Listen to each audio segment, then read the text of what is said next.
জুমার দিনে মৃত ব্যক্তির জন্য মসজিদে মিষ্টি দিয়ে দোয়া চাওয়া হয়, তখন ইমামের সাথে মোনাজাত করা যাবে কিনা? নামাজের মধ্যে হাঁচি এলে নামাজ হবে কিনা? এ সময় করণীয় কি? লিয়া আক্তার লিখেছেন, আমার খুব ইচ্ছা করে একবার আমার স্বামীর কবরটা ছুঁয়ে দেখি, আমি কবরস্থানে যেতে পারবো কিনা? আমি 3 সন্তানের মা, 3টাই সিজার, আর বাচ্চা নিতে চাইনি কিন্তু আল্লাহ দিয়েছেন, 4 নম্বর সিজার হবে, এখন কি আমি জরায়ু উল্টে দিতে পারবো?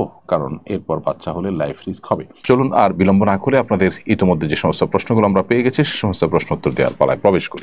অনেক বাড়ি মালিক বড় পরিবারকে বাসা ভাড়া দিতে চান না, যদি শুনেন বাচ্চা 3-4টা তাহলে ভাড়া দিতে অস্বীকৃতি জানান, এটা জায়েজ আছে কিনা? মৌলিকভাবে তো কোনো বাড়িওয়ালার এই অধিকার আছে যে তিনি তার কার কাছে ভাড়া দিবেন না দিবেন, কোন ক্রাইটেরিয়া দিবেন না দিবেন, এটা এখানে তো তার ব্যাপার, কিন্তু এটা জায়েজ আছে মৌলিকভাবে তার জন্য। তবে সন্তান বেশি দেখে ভাড়া না দেওয়া, একটু পানি বেশি খরচ হবে বা বিল্ডিংটা বেশি খরচ হবে, এটা নিশ্চয়ই ছোট লোকই, নিশ্চয়ই সেটা অনুচিত কাজ। একটা হলো আইন জায়েজ না জায়েজ হওয়ার বিষয়টা আইন দ্বারা নির্ধারিত হয়, আইন দ্বারা নির্ধারিত হয়, কিন্তু আরেকটা আছে নৈতিকতার প্রশ্ন। নৈতিকতার প্রশ্ন এটি অনুচিত একটা কাজ। বাংলাদেশের জাতিসংঘের মানবাধিকার কমিশনের আনুষ্ঠানিক কার্যক্রম শুরু হলো, এ নিয়ে সরকার আলেমদের আপত্তিকে তোয়াক্কাই করলো না, সরকার কতটা যথাযথ আচরণ করলো বলে আপনি মনে করেন? দেখুন, প্রথম কথা হলো যে জাতিসংঘ মানবাধিকার কমিশনের অফিস খোলা এটা হলো এই সরকারের সবচেয়ে গর্হিত, সবচেয়ে জঘন্য কর্মকাণ্ডগুলোর মধ্যে থেকে একটা। বিধায় এই ব্যাপারে সরকার আরও দায়িত্বশীল আচরণ করবে সেটি আমরা প্রত্যাশা করি, এবং সেটা না করলে তারা আল্লাহর কাছে দায়ী থাকবেন, জনগণের কাছে তারা দায়ী থাকবেন। যদিও জনগণের কাছে তাদের যেতে হবে না, বর্তমান সরকার কোনো নির্বাচিত সরকার নয়, কিন্তু তাদের এই কর্মকাণ্ডের কারণে ইতিহাসে তারা কালপ্রিট হিসাবে লেখা থাকবে। জনগণ তারা বিরোধিতা করতে পারে, ওলামায়ে কেরাম সচেতন নাগরিকরা তারা বিরোধিতা করতে পারে, তারা বিরোধিতা করেছেন এবং বোঝাবার চেষ্টা করেছেন সরকারকে যে এটা আমাদের জন্য ভালো কিছু বই আনবে না। কিন্তু আমরা জানি যে এনজিও বেসড এই সরকার সুযোগ পেয়ে, বিশেষ করে শেষের দিকে এসে তারা তড়িঘড়ি করে তাদের অনেক এজেন্ডা, বিদেশিদের অনেক এজেন্ডাকে তারা বাস্তবায়ন করার জন্য কাজ করছেন, তারা দেশের মানুষের জন্য অনেকেই কাজ করছেন না। তো এই কাজটি সেরকম একটি কাজ। সরকারের এই আচরণ, অন্যায় আচরণ, গর্হিত আচরণ, এর আমরা বিরোধিতা করছি এবং তীব্র নিন্দা জানাচ্ছি। অনেক বাড়ি মালিক, এটার উত্তর দিয়েছি। জান্নাতুল ফেরদাউস আপনি লিখেছেন, মা বাবার মধ্যকার সম্পর্ক ভালো না, কাউকে কিছু বলতে ভয় পাই, কি করণীয়? মা বাবার মধ্যে সম্পর্ক যদি ভালো না থাকে, আপনি ভালো করার চেষ্টা করবেন এবং আপনি বিনয়ের সাথে তাদের সাথে উভয়ের সাথে সুন্দর আচরণ করবেন। তাদের মধ্যকার সম্পর্ক ভালো না, সেইখানে সন্তান হিসাবে আপনি প্রবেশ করে তাদের সাথে বেয়াদবি কারোর সাথে আপনি করতে পারেন না। পারলে তাদেরকে মিল করার চেষ্টা করবেন, তৃতীয় পক্ষকে এঙ্গেজ করার চেষ্টা করবেন, কিন্তু কোনো অবস্থাতে আপনি নিজে ভূমিকা নিতে গিয়ে কারোর প্রতি বেয়াদবি করবেন না। বিনয়ের সাথে আপনি কোনো উদ্যোগ নিতে চাইলে সেটা আপনি অবশ্যই নিতে পারেন। শান্ত ইসলাম লিখেছেন, জুমার দিনে মৃত ব্যক্তির জন্য মসজিদে মিষ্টি দিয়ে দোয়া চাওয়া হয়, তখন ইমামের সাথে মোনাজাত করা যাবে কিনা? প্রথম কথা হলো যে মসজিদে মিষ্টি দিয়ে দোয়া চাওয়ার এই কালচারটা সঠিক কোনো কালচার নয়। মৃত ব্যক্তির জন্য দোয়া, এটার কোনো বিনিময়ে দেওয়া উচিত নয়। আপনি যদি বলেন যে এটা আমি এমনি মানে সওয়াবের উদ্দেশ্যে খাওয়াচ্ছি, তাহলে সেটা মসজিদে কেন? এখানে তো দোয়ার জন্য বলেছেন, ভালো কথা, আপনি বস্তিতে বহু রাস্তায় বহু গরিব মানুষ আছে সেখানে দেন। তো এখানে দেয়াটা মূলত দোয়ার এক ধরনের বিনিময়ের মতো, যেটা না জায়েজ। আর দ্বিতীয়ত হলো যে মসজিদে এ ধরনের মিষ্টি বিতরণের যে কালচারটা, সেটা আসলে এটা দৃশ্যত বিনিময়ের মতোই দেখায়। আর যদি বলেন যেটা মসজিদে আগত মুসল্লিদেরকে আমি খাওয়াচ্ছি মুর্দাকে সওয়াবের আশায়, তাহলে সেটা ইসলামের সওয়াবের উদ্দেশ্যে মানুষকে খাওয়ানো জায়েজ আছে, সেটা সেই যুক্তিতে জায়েজ হতে পারে। আর আপনি দোয়াতেও সামিল হতেই পারেন, দোয়া তো করতেই পারেন মুর্দার জন্য, সেটা ভিন্ন বিষয়। বইনা এডি থেকে আপনি লিখেছেন, আমার স্বামীর বিধবা ভাবি এবং তার 21 বছরের একজন ছেলে আছে। এতদিন আমরা একসাথে থাকতাম, কিন্তু এখন আমাদের পরিবারের সন্তান নিয়ে একসাথে থাকা সম্ভব হচ্ছে না, আমরা আলাদা থাকতে চাই, এতে কি আমাদের গুনাহ হবে?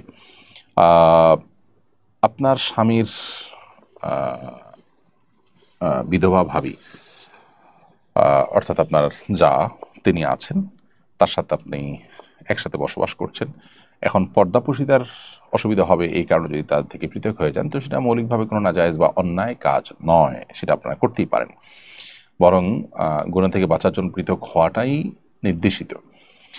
এছাড়া মেহরাব হোসেন আপনি লিখেছেন, নামাজের মধ্যে হাঁচি এলে নামাজ হবে কিনা, এ সময় করণীয় কি? হাঁচি যদি আসে নামাজ হয়ে যাবে, হাঁচি আসলে নামাজ হবে না এমন কোনো কথা নেই। হাঁচি আসলে হাঁচিটিকে থামানোর চেষ্টা করবেন। বা হাঁচির সময় মুখে এতে হাত দেওয়ার চেষ্টা করবেন আশপাশের মানুষের যেন গায়ে আপনার কোনো ময়লা না যায়। জায়ান আহমেদ লিখেছেন, বর্তমানে মিনার কিছু তাঁবু মুজদালিফার সীমানায় দেওয়া হয়েছে, এখানে অবস্থান করলে কি মিনা মুজদালিফায় দুই উকুফই হবে? মিনার তাঁবু যদি মুজদালিফায় দেওয়া হয় তাহলে সেক্ষেত্রে ওই তাঁবুতে মুজদালিফা রাতের যাপন নিয়তে থাকলে সেটাও হবে, আবার মিনা রাতের যাপন নিয়তে থাকলেও সেটাও হবে, কারণ মিনা ফুল হয়ে যাওয়ার পর তাঁবুটা যেতে যেতে মিনা মুজদালিফা পর্যন্ত গিয়েছে, ওইটা মিনার অন্তর্ভুক্তি হবে, যেহেতু মিনাতে আর কোনো জায়গা নেই। বিধায় ওই তাঁবুতে আপনি মিনা রাতের যাপন নিয়তে থাকলে সেটা আদায় হবে, আবার মুজদালিফা রাতের যাপন নিয়তে যদি থাকার সুযোগ থাকে সেটা থাকলেও আপনার আদায় হয়ে যাবে। আফিফা আফরিন আপনি লিখেছেন, আমার স্বামী সুস্থ সন্তানের জন্য 10টা গরু দেওয়ার নিয়ত করেছিল। আমরা দেশের বাহিরে থাকি, এই 10টা গরু কাকে কিভাবে দিতে হবে বা গরুর সমপরিমাণ টাকা কাউকে দেওয়া যাবে কিনা? আপনার স্বামী সুস্থ সন্তানের জন্য 10টা গরু দেওয়ার যদি মানত করে থাকেন তাহলে সেটা আবশ্যক হবে। নিয়ত করেছেন, নিয়ত এবং মানতের মধ্যে পার্থক্য আছে। যদি আল্লাহ আমার এই কাজটা হয় তাহলে আমি এতগুলো গরু গরিব দুঃখীদেরকে দান করবো বা খাওয়াই দিব, এটা হকে বলে মানত। মানত করলে সেটা পুরা করা জরুরি হবে যদি মানত শরিয়া সিদ্ধ হয়, আর নিয়ত করলে সেটা পুরা করা জরুরি না। এখন নিয়ত যদি করে থাকেন সন্তান সুস্থ হলে বা সন্তান যেন সুস্থ হয়, তাহলে আমি এটা সন্তান যেন সুস্থ হয় আল্লাহ আমি এটা করব। সুস্থ হলে আমি করবো এটা না, সন্তান সুস্থ হোক বা না হোক আমি এটা করব আল্লাহ আপনি আমার সন্তানকে সুস্থ করে দিন, এরকম নিয়ত করলে সেটা আপনি দান করবেন। এখন নিয়তটা কি ধরনের ছিল, কি নিয়ত করেছেন সেটা আসলে এখানে নির্ভর করবে সেটার উপরে পুরো সিদ্ধান্তটা। তাহলে আমরা পুরো নিয়তটা না জানলে মন্তব্য করতে পারছি না। পার্টিকুলার এই কেসে আসলে বলা কঠিন যে তিনি তা কি করবেন, এই জন্য ডিটেল তার নিয়তটা খোলাসা করতে পারে সেটা কি মান্যতের ক্যাটাগরিতে ছিল নাকি নিয়তের ক্যাটাগরিতে ছিল, এবং নিয়তে তিনি কি বলেছেন। সরি, নিয়ত করলে তো তিনি এটা যে কোনোভাবে ব্যয় করতে পারেন, 10টা গরু 10জন গরিবকে দান করা, 10টা গরু জবাই করে গোশত দিয়ে দেওয়া বা যে কোনো কিছু করতে পারেন নিয়ত করলে। আর নিয়ত যদি পুরো নাও করেন গুনাহগার হবেন না। মানত করে থাকলে যেভাবে মানত করেছেন সেভাবে তাকে করতে হবে যদি মানত বিশুদ্ধ হয়ে থাকে। এমনি তোফাইল আপনি লিখেছেন, আমি অনেক কাজে আল্লাহর কসম করেছিলাম, তারপরে রাখতে পারি নাই, এদিকে আমার পাপ হবে? কি আমল করলে পাপ থেকে মুক্তি পাবো? আপনি কসম করে থাকলে কসমের কাফারা দিতে হবে যদি কসম ভঙ্গ করে থাকেন, কসম যদি রক্ষা না করে থাকেন। আর কসমের কাফারা হলো আপনি 10জন মিসকিনকে খাবার খাওয়াবেন কিংবা 3টা রোজা রাখবেন। যতটা কসম ভঙ্গ করেছেন ততগুলোর জন্য আপনাকে কাফারা দিতে হবে এইভাবে। প্রেমে পড়া বারণ এই আইডি থেকে আপনি লিখেছেন, ভগ্নিপতি কি শালীকে বিয়ে করতে পারবে কিনা? না, ভগ্নিপতি শালীকে বিয়ে করতে পারবেন না। বিশেষ করে শালীর বোন নিজের স্ত্রী থাকা অবস্থায় যদি বোনের সাথে তালাক হয়ে যায়, বিচ্ছেদ হয়ে যায় বা বোন মারা যায়, তখন শালীকে বিয়ে করতে পারবেন। মোহাম্মদ রিয়াজ লিখেছেন, আমার বয়স 17, আমি বাবরি চুল রাখতে পারবো কিনা? হ্যাঁ, অবশ্যই রাখতে পারেন। লিয়া আক্তার লিখেছেন, আমার খুব ইচ্ছা করে একবার আমার স্বামীর কবরটা ছুঁয়ে দেখি, আমি কবরস্থানে যেতে পারবো কিনা? মেয়েদের জন্য কবরস্থানে যাওয়ার পরে ফোকাহে কেরামের বিশুদ্ধ মত হলো যে তারা কবরস্থানে প্রবেশ করবেন না। একান্ত কবরের কাছে ওয়ালের বাইরে থেকে আপনি দেখতে পারেন, জাস্ট আবেগের কারণে তাদের কবরস্থানে না যাওয়াই উচিত। বাহির থেকে আপনি দোয়া করবেন, এটা নানা কারণে হাদিসের নিষেধাজ্ঞাটি বর্তায়। এর মধ্যে একটা হলে মেয়েরা অনেক বেশি আবেগী হয়ে পড়েন এবং সেখানে একটা বাজে দৃশ্যের বা অনাকাঙ্ক্ষিত দৃশ্যের অবতারণা হতে পারে, অথবা সেখানে পুরুষরা অনেক বেশি কবরস্থানে যেয়ে থাকেন, সেই ভিড়ের মধ্যে মহিলারা গেলে তাদের প্রাইভেসি নষ্ট হতে পারে। নানা কারণে শরীয়তের এই নিষেধাজ্ঞাটা আরোপ করা হয়ে থাকতে পারে।